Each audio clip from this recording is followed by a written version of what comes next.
Hello everyone, I'm John from Fast Films and today, we're going to discuss a 2019 American horror film called Candy Corn.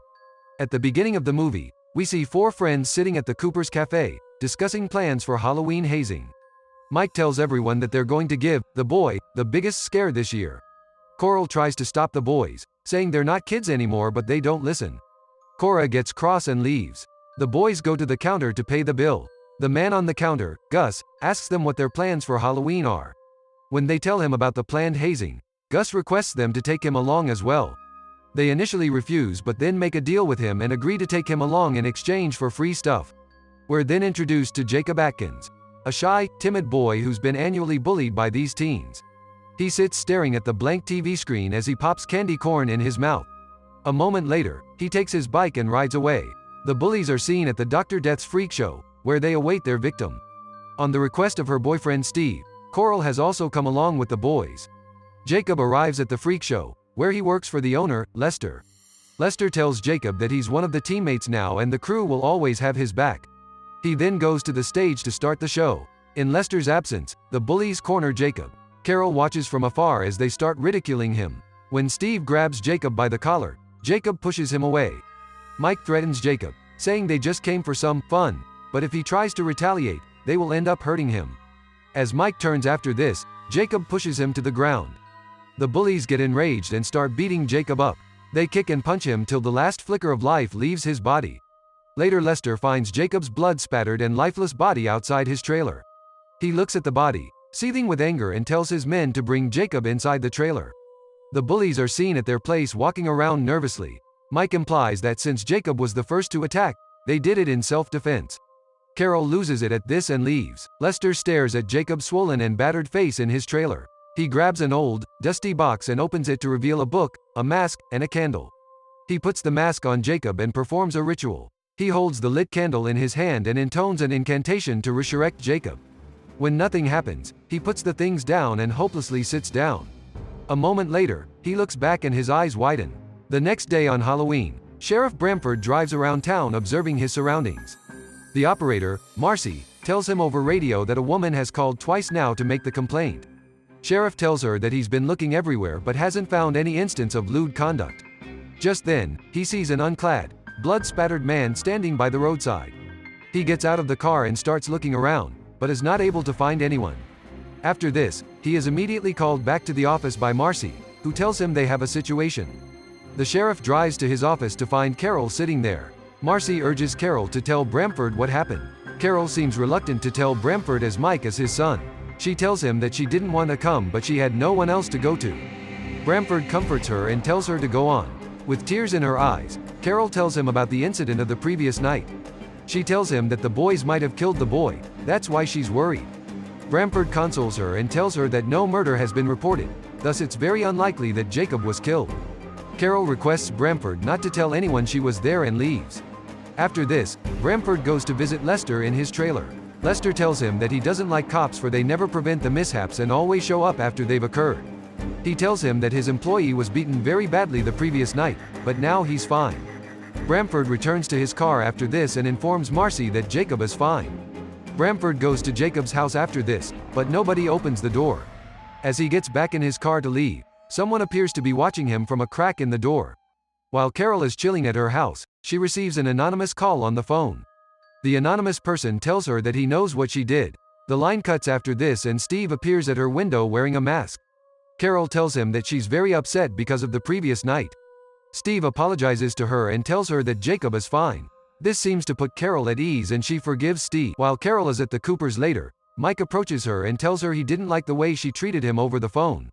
Carol thinks he's talking about the phone call she received earlier. Mike tells her that he knows she ratted them out. He insults her, calling her a scaredy cat and tells her to keep her mouth shut from now on. Carol pushes him aside and leaves. Gus arrives at the Coopers and tells his brother, Chet, that he had a very wild night yesterday. Chet cheers him on, saying he's really cool for that, and they both start laughing. After this, Gus goes to the restroom. When he comes out, he sees a pumpkin filled with candy corn on the sinks. He goes to them and pops a few in his mouth. At his side, Jacob can be seen in the mask put on by Lester. When Gus notices him, he starts saying that the previous night was not his idea. Jacob pays no heed and grabs him by the throat. He lifts him up against the wall and brutally stabs him to death. Coral visits Steve at his workplace and tells him about Mike's threat. Steve tells her that Mike is just riled up because of the recent events and he'll soon cool down. A guy approaches them and informs them about Gus. The cops have arrived at the crime scene. They look at Gus's corpse wearing confused expressions on their faces. Bramford notices a candy corn lying by Gus on the floor and picks it up. He then goes outside, leaving the other cop, Conrad, to snap photos of the body. Bramford approaches Chet, who's been crying all this time. He tries to comfort him and tells him to go file a report so that he can tell them anything that could be helpful in catching the culprit. Steve and Carol arrive at the Coopers in the meantime. Bramford pulls them away and tells them that if there's any connection, they should tell him immediately. Steve and Carol are taken to the station where they tell Bramford that Gus accompanied them to the trailers that night. Bramford tells them that there can't be a connection, thus they shouldn't worry. Gus was into numerous other things, he says, that could have resulted in such a death. After dealing with them, Bramford decides to take Fox along and go to the carnival for more information. In the car, Fox remarks that it's very unlikely that something Gus was into could have led to such a horrendous execution. He starts freaking out and says that he's never seen such a brutal murder in his life. Bramford calms him down and tells him they'll get to the bottom of this. The bullies meet up at Bobby's house and discuss Gus's murder. All of them seem freaked out except Mike, who firmly believes that Jacob could never have caused this. Steve tells him that they don't know anything for sure, so they all should try to be a little careful, but Mike pays no heed. He yells at them for freaking out over nothing and leaves. Carol and Steve also leave after this, leaving a very frightened Bobby alone in his house. After hearing some strange noises, Bobby goes outside to check. He finds a pumpkin with candy corn in front of his door and starts calling out to his friends, thinking it must be a prank. As he nears the door, Jacob emerges from a room and pins him to the wall. Using only his hands, he rips Bobby's spine out of his back, killing him instantly. The cop and the sheriff meet with Lester in his trailer and ask him if he knows anything about the murder. Lester asks them if they're implying that he had something to do with the murder. Bramford replies they're not sure yet, but they need to get any information they can. Lester tells him that he sent Jacob back to his house after the bullies ganged up on him and he now knows nothing of his whereabouts. Conrad arrives at the trailer and tells Bramford that there's been another murder. Bramford looks back at Lester, but he tells him that he had a rock-solid alibi this time and they can't suspect him. After the cops leave, Gate, who had taken Jacob's dead body inside Lester's trailer, asks him what he did to save Jacob. Lester does not respond and goes back inside. The cops go to investigate the crime scene. The dreadful sight makes Fox sick to his stomach. Bramford sends him out and tells him to send Conrad in. When Conrad comes, Bramford asks him how he found out about the murder. He tells him that a neighbor reported screaming in that house earlier. Bramford tells him not to make the news of the murder public yet. Bramford goes back to the office and tells Marcy that he might have been wrong about who killed Gus. He grabs his gun and tells Marcy to make the announcement that no one should be out after dark. He then instructs Conrad not to let anyone in or out of town until they've dealt with the situation and leaves Fox at the station with Marcy. Bramford goes home to Mike and asks him what exactly happened that night. Mike gets irritated and refuses to talk. Bramford tells him not to leave the house and keeps his doors locked. He tells him to give the same instructions to his friends and leaves. While Steve and Carol are busy at Steve's, Mike calls and tells them about the instructions given by his dad. After Steve hangs up, he tells Carol that the Halloween party is unfortunately off. She seems unperturbed by this and pulls him back to the couch. The townfolk start blowing up the police station phone asking the reason behind the sudden curfew. Marcy answers call after call, telling them they don't have much information about it but they need to follow the orders.